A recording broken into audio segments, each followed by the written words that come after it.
जय श्री कृष्णा। राधे राधे। श्री हरिदास। बंशीधर वसुदेव छैया बलि छल्यो वामनम। जल डूबते गज राख लीनो लंक छेद्यो रावणम। आज हम पुरुषोत्तम मास माहात्म्य के 7वें अध्याय का श्रवण करेंगे। पिछले अध्याय में भगवान विष्णु द्वारा मल मास को श्री कृष्ण को सौंपना व गोलोक की महिमा का श्रवण किया था। इस अध्याय में श्री कृष्ण द्वारा मल मास को अपना नाम देना व इसे अपना प्रिय मास बनाना श्रवण करेंगे। सूत जी कहने लगे, हे ऋषियों, जब विष्णु भगवान मल मास का अपार दुख कहकर चुपचाप आसन पर बैठ गए तो श्री कृष्ण ने विष्णु जी को जो गुप्त वचन कहे वह मैं तुमसे कहता हूँ। श्री पुरुषोत्तम बोले, हे विष्णु, आपने बहुत अच्छा किया जो मल मास का हाथ पकड़कर यहाँ ले आए। इससे लोक में महान कीर्ति पाओगे। जिसको तुमने स्वीकार किया उसको मैंने भी स्वीकार कर लिया। इसको मैं अपने समान ही करूँगा। गुण, कीर्ति, ऐश्वर्य, पराक्रम, भक्तों को वरदान, मेरे समान सभी गुण इसमें होंगे। जैसे मैं लोक में प्रसिद्ध हूँ वैसे ही यह भी पुरुषोत्तम के नाम से विख्यात होगा। जो गुण मुझ में हैं वही मैंने इसको दिए हैं। हे जनार्दन, तुम्हारी प्रसन्नता के लिए मैंने अपने सभी गुण इसको दे दिए। यह पुरुषोत्तम के नाम से जगत में विख्यात होगा और मेरे समान होकर सब मासों का स्वामी बनेगा।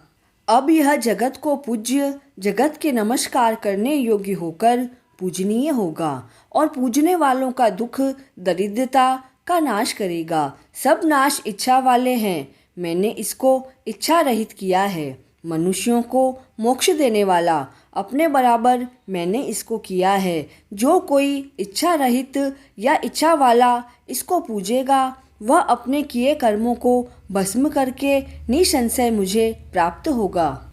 हे गरुड़ध्वज, महाभाग्यशाली यति, ब्रह्मचारी, महात्मा, निराहारी भी मेरे परम स्थान को प्राप्त नहीं होते हैं, परंतु पुरुषोत्तम के भक्त मास भर में ही जन्म मृत्यु से रहित हो बिना परिश्रम के ही श्री हरि के पद को पा सकते हैं। सब साधनों में श्रेष्ठ, सब काम तथा अर्थ का देने वाला यह पुरुषोत्तम मास स्वाध्याय योग्य है।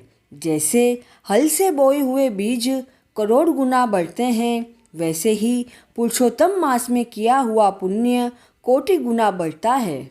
कोई चतुर्मास के व्रत यज्ञों द्वारा स्वर्ग में जाकर वहाँ के भोगों को भोगकर फिर इस पृथ्वी में आते हैं, किंतु जो पुरुषोत्तम का आदर से विधि पूर्वक सेवन करता है वह अपने कुल का उद्धार करके मुझे ही प्राप्त होगा।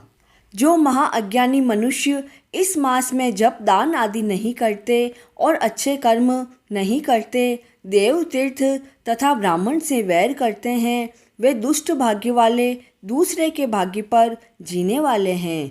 उनको खरगोश के सींग के समान स्वप्न में भी सुख कभी नहीं होगा। जब मूढ़ मनुष्य मेरे प्रिय मल मास का तिरस्कार करेंगे और जो धर्म का आचरण नहीं करेंगे वे सदैव नरक के गामी होंगे।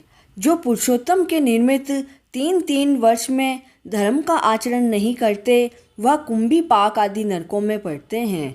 जो अज्ञानी पुरुष स्त्री, पुत्र, पौत्र आदि के बंधन में फंसा रहता है वह अज्ञानी दुख रूपी दावानल में पड़ा रहता है। जिसका अज्ञान से मेरा प्रिय है अत्यंत पुण्यदान पुरुषोत्तम मास बीत गया, उनको कैसे सुख प्राप्त हो सकता है। श्रेष्ठ भाग्य वाली जो स्त्रियां पुत्र सुख सौभाग्य के लिए पुरुषोत्तम मास में स्नान, दान तथा पूजन करेगी, उनको मैं सौभाग्य, संपत्ति, सुख और पुत्र दूंगा। और जो मेरे इस मास को ऐसे ही व्यतीत कर देगी उनको मेरे प्रतिकूल और स्वामी से सुख नहीं होगा। भाई, पुत्र तथा धन का सुख तो उनको स्वप्न में भी प्राप्त नहीं होगा। अतः सब मनुष्यों को मेरे इस मास में स्नान, पूजा, जप आदि करना, विशेष करके अपनी शक्ति के अनुसार दान करना चाहिए। जिसने भक्ति और श्रद्धा से पुरुषोत्तम मास में मेरी पूजा की वह धन तथा पुत्र का सुख भोग कर अंत में मेरे गोलोक में वास करेगा। मेरी आज्ञा से सभी मनुष्य मल मास को पूजेंगे। मैंने सब मासों में इसको उत्तम किया है, इसलिए हे रमापते, तुम चिंता छोड़कर पुरुषोत्तम मास को लेकर वैकुंठ को जाओ। पुरुषोत्तम मास महात्म्य का 7वां अध्याय पूर्ण हुआ। जय श्री कृष्ण।